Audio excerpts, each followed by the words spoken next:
Welcome to Lecture 3 in Introduction to Applied Internet of Things. This is Programming Part 1. We will use in this course, we will use Python, and Python is a popular programming language that is easy to read and easy to write. Python is used for websites, application, even games, data, AI and more. You can run Python on most computers, both Windows, Mac and Linux. Python is good because it has a lot of different libraries. We can call libraries extra tools that helps you create programs faster. It's a good learning programming because it looks like simple English. And MicroPython, the version we will use, is a light version of Python made for microcontrollers, like the Raspberry Pi Pico that we will use in this course. It lets you write Python code to control the hardware, like LED, button and sensors. And MicroPython will run directly on the microcontroller. You will use MicroPython to control your Pico, what to do, like turn on a light. We will do that quite soon.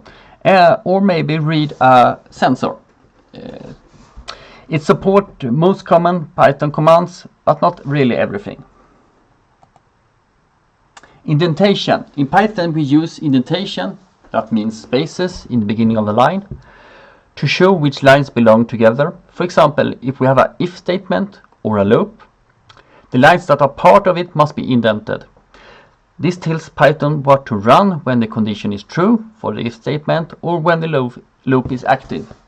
If a line is not indented, Python will see this as a separate outside command that will run after the if statement or after the loop is done.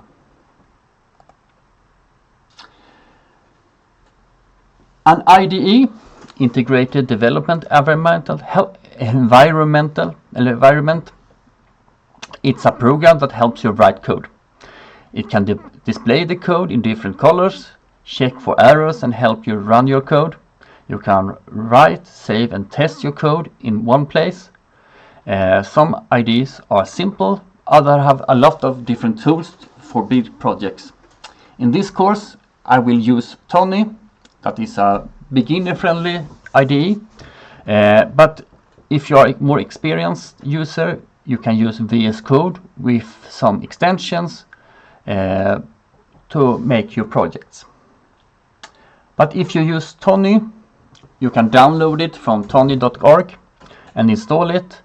But don't forget to go to Tools, Options, Interpreter and select MicroPython in RP 2040.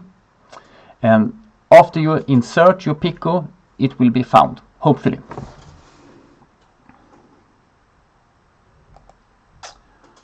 Hopefully it will look like this. If you go through View and select Files and select Shell. The area you can write your code is the A area, and the B area is where you can see your shell, and C you can see your files and your Pico files. The shell allows you to type or paste several commands, and when you press enter it will execute. You can also get information during runtime, a lot of print commands you see here in the shell, and as well you can get some error messages. One easy thing to do is use print hello world to see if your Pico responds when you so if you do that command and press enter, hopefully it will respond hello world, and then you know that your Pico is function and you can use it.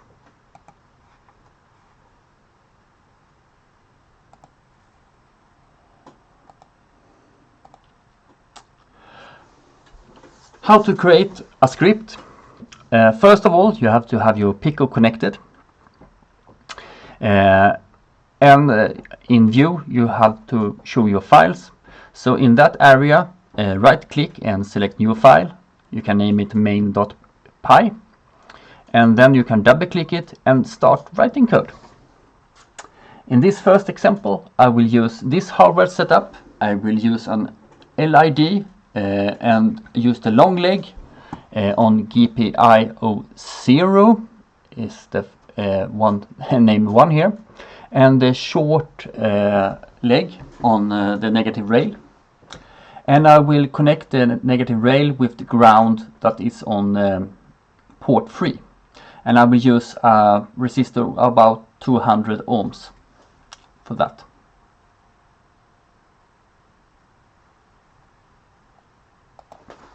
So here I have my Pico. I will start with the resistor and I will use it on port 3 to the negative rail here, and look for the long leg on my LID and use it on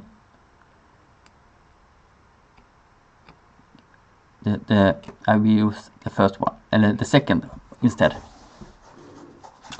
The GP1, that's the second one. And now it's working and I can start program. First of all, I have to have access of the pins, and using that I will use and import the pin module. And I import it by writing from machine import pin. And now I can access the pin, and in this case I used pin, the second one is named 1, and I will put it on out mode, pin out.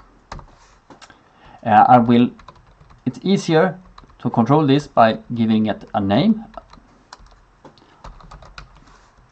So I will call it LED, and now I can turn it on, LED, even by typing 1 on, or I can type off this command.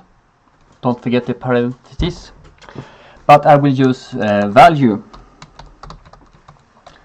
and either 1 or 0. 1 means on. So if I run this command, the green, you see that the LID starts shining. So back to the code.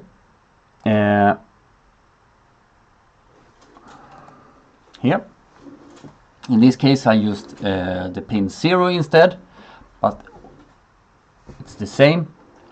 And try to explain the code. The first line from machine import pin, this imports the pin module that I can save to LED, and I have to tell what pin I will use, and you can use your pin out to locate. And I have to set it on a mode, and I set it on pin out, and then I can turn the LED on, the pin on 1 or 0.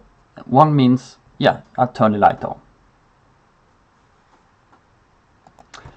Print is a built-in function. If we put hello world, we add an argument to the function. Hello world is a string.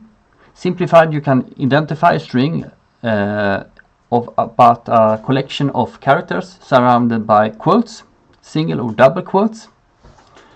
We will use different built-in functions in this course. They will have different types of argument, both in numbers and by type. The parentheses are mandatory, even if no arguments are used. The second one, the LED value, is a method. This method is available since it's a pin. The method is accepting an integer, either 0 or 1.